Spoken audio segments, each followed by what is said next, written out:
All right, taking off. This should be a pretty easy launch. Super calm day. Definitely not as rough as last time.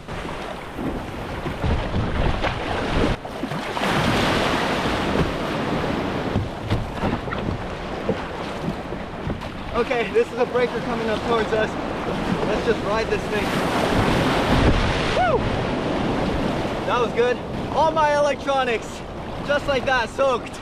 Welcome back to the channel, you guys. I'm gonna be crabbing again. Oh man, entry was just a bit rough. I always seem to go in right when the rough set is coming up. I don't know how I managed to have the luck that I have. Anyways, we're at it. We're gonna drop 3 crab traps and then start diving. It just so happens that every single time I'm gonna be diving, I see birds diving for bait balls, or I'm swimming in a big bait ball, or I'm on the bottom and a bait ball is blocking out the sun. But every time I'm fishing, I can't seem to find any bait balls. All right, first trap of the day is going out. Second trap going in. Third trap going in. Made sure it was right side up.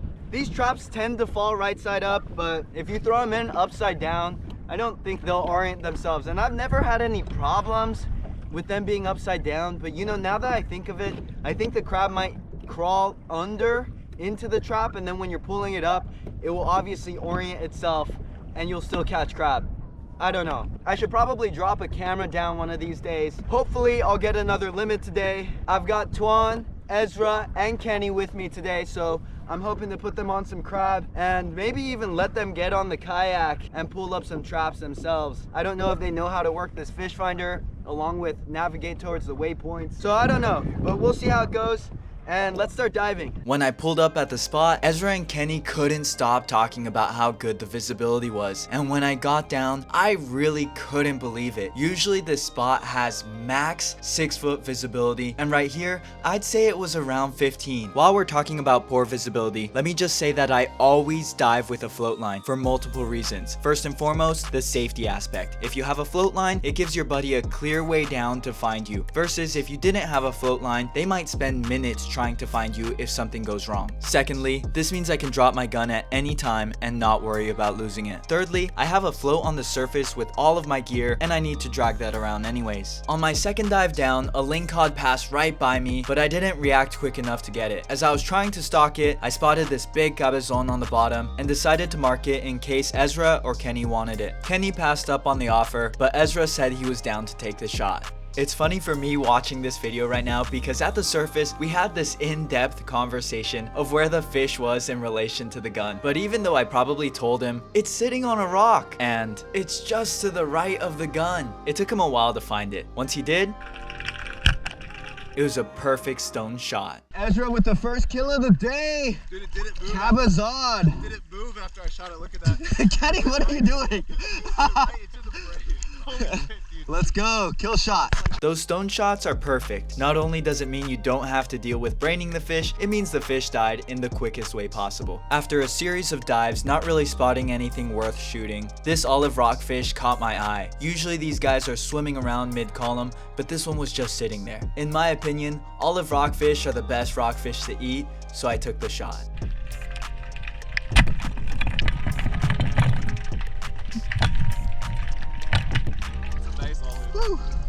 Not long after, Kenny took a dive down, spotted these 2 nice olive rock fish, lined one up, and took the shot.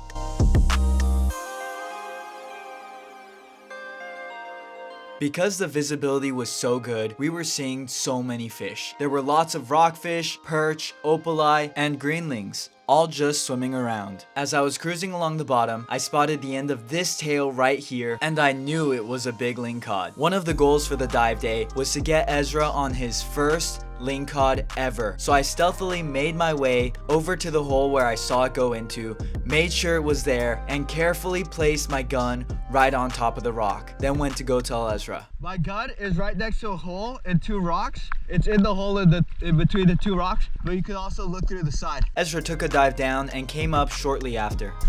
I saw him, but he was way way deep in the hole I couldn't get a shot. I don't know if we were looking in the exact same hole. He might have spotted another lingcod, but I took another dive down just to make sure that the lingcod that I saw was still there and was in shooting range. It was still in the exact same spot, so I went back up to tell him that he could take the shot. Ezra went down again, and you can see here that he checks a different hole than I did, and he's contemplating taking the shot from there, but realizes there's probably a better angle to take the shot so that we would actually be able to get the lingcod out of the hole after he took the shot. Then he finds the hole I was looking at and takes a clean shot. He was running out of breath hold, so he wasn't able to fight the fish out of the hole. Kenny and I had heard the shot from the surface, but then he came up empty-handed. So I thought he either missed the shot or didn't keep tension on the line, so it had come off. Shot him. It's still there? I shot him. Just keep tension on. I'll go down. You'll get it? Yeah. Because the flopper on the spear shaft can easily open and close, it's generally a good idea to keep tension on the line, that way the flopper stays open up against the fish. Lucky for us though, the fish hadn't done much flopping around and was still on the spear shaft. Then I almost lost the fish because I was scared of getting spiked by the dorsal spikes, which happened with the huge vermilion I caught last video, and I had to take antibiotics for a week because of the resulting infection.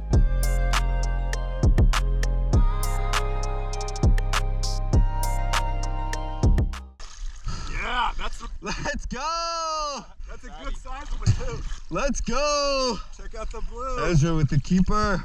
In this clip, you see a green ling darting off, 2 blue rockfish just sitting on this ledge, another blue rockfish on that other ledge, 2 perch just swimming around, and that lingcod in the distance, which I passed up on because I figured I'd just get a bigger one when I came back from checking the crab traps. Coming up on the first buoy. And not a total miss. Got it. Let's go. First pull of the day. There's a lot of stuff on this kayak, so it's kind of hard not to get everything everywhere. But I try to manage my line. Man, I forgot that I like to have my gloves on when I pull the rope. That's something about me. I go to the gym a lot. I do a lot of spear fishing, do a lot of fishing, but I like to take care of my hands. All right, yeah, looks like we've got 2 keepers, 3 keepers in here. Yep, goes in, no wiggle room. Keeper number 1 of the day. Did I bring a mesh bag, you might ask? No, I did not. These guys are gonna tangle up my line so bad, or they're just gonna get out. I don't know what I'm gonna do with them. This one looks like another male keeper. Male, yes, keeper, yep. Keeper number 2 of the day. Don't know where I'm putting these crab. Man, I might have 4 keepers in here actually. All right, no gloves, so I cannot afford to get pinched because that would hurt a lot. All right, another keeper, 3rd keeper. That's pretty good. This one totally looks like a keeper. The Dungeness crab just have to be 5 3/4 in California. The gauge just has a 5 3/4, a 6-inch, and a 6 1/4. And this one goes up to the 6 1/4. So this is another keeper. That's 4 keepers in just 1 trap out of the 3. And you know what? We have drifted far enough that I'm just gonna throw this one in here. Mark the spot, throwing it in here. See, this is what I mean when I say the crab tangle up your line. They just like pinch anything that they want and they just make a mess. Just barely missed my buoy, so now I have to paddle to it.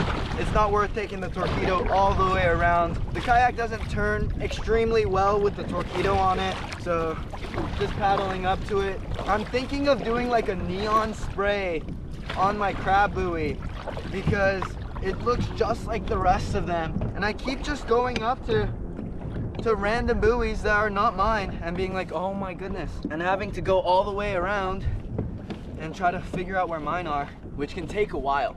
All right, let's see if this pull is just as good as the last one. I don't think this is as deep. Feels kind of heavy, but not too heavy. You guys already know that every time I pull up traps, not to believe anything I say, because it's never right. All right, looks like we've got 2 keepers in here. All right, throwing out the ones that are not keepers, the red rock crab that I can throw out. That's a keeper. All right, 5th keeper. This trap only had 1 on the pool, so I might relocate it. Get all these rock crab out though. Oh, jeez, that hurt. Man, it only had me for like 2 seconds too. Ah. Whew. I should have put my gloves on. Will I still not put my gloves on? You know, I think after that, I'll put my gloves on. All right, throwing this one in right here. Third buoy. Got crab all over the place right now. It is not looking good. In terms of organization today, there is no organization. Wow, this one does feel heavy, but maybe I just dropped it on like a bunch of kelp or something, because this feels a lot heavier than the other ones. Nope, that's Dungeness and crab. Oh, there's some big ones in here.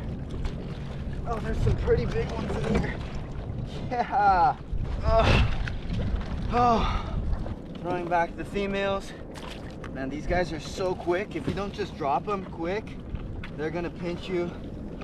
Oh no, this one got in my line. The ones that I have right here are like trying to get out too. Wow, this one doesn't have a claw, but it's huge. 6 1/4, just like I thought, under the trap. That way it doesn't go crazy. Wow, this one's big too. Let's go. Yeah, like 6 1/4. Nice, another one. I don't think the rest of these, except for this one, might be a keeper. Oh man, if you don't have a good grip on the crab, don't grab them. Oh, this one's running. It's running. Ah, go back. Go back, you're safe under the crab trap. This one's another keeper. I've lost track of how many keepers I have. I know it's less than 10. I'll count them in a bit. Dropping this one, down it goes. And now, back to diving. While I was gone, Kenny and Ezra had seen their fair share of lingcod, but Kenny, who has a freezer full of fish right now, passed up on all of them. Ezra got in some nice shots.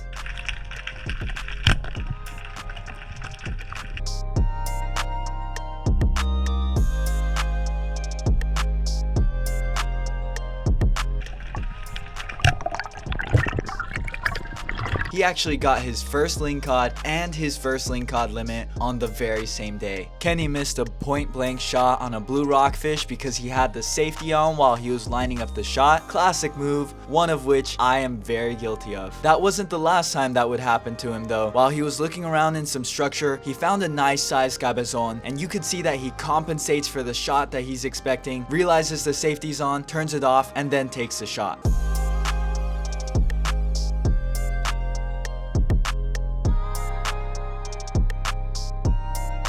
When I got back, I tried to keep diving, but my sinuses had been bothering me all morning, and at this point in the dive, I couldn't even pass 10 feet without my sinuses hurting tremendously. So even though the visibility was amazing, and I had barely taken any dives, I decided to call it a day. All right, Kenny's gonna pull from the back. I've got Kenny back there. So much stuff going on this kayak. Yeah, I think I'm too close to the shore. All right, one red rock crab from that one. Let's keep moving. All right, coming up on the second buoy. Gonna go for this grab. Oh, he tips it all over. Oh shoot! I guess we're paddling then. Keeper. Oh, keeper on the side. Keeper on the side. Oh! Oh no! Yeah, it's a female keeper. We need 2 more for our limit. I think this will have 2 more. Pulling rope fast. Should be near the end of the trap now. All right, let's see. Yep, our 2 keepers are definitely in there. Oh shit, almost dropped them out. All right, check these guys out. These are huge. There we are, full limit of male Dungeness crab. I'm gonna try to orient this so that this is the bottom crab trap. That way, if I do flip on the way back in, I don't lose any crab. That would be pretty unfortunate, especially after my sinuses were just so full from being sick that I couldn't even dive. I was struggling to get to 30 feet. Luckily, I was able to dive for a little bit. We are heading back in. Hopefully the entry won't be too rough, but if it is, you'll see me flip.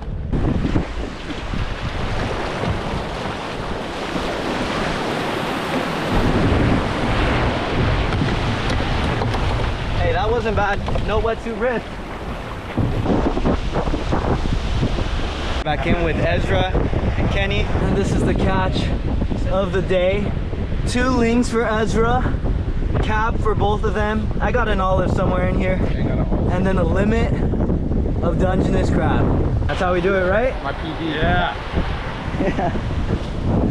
I got my Kenny with his PB rockfish. Look how huge that is. Nice.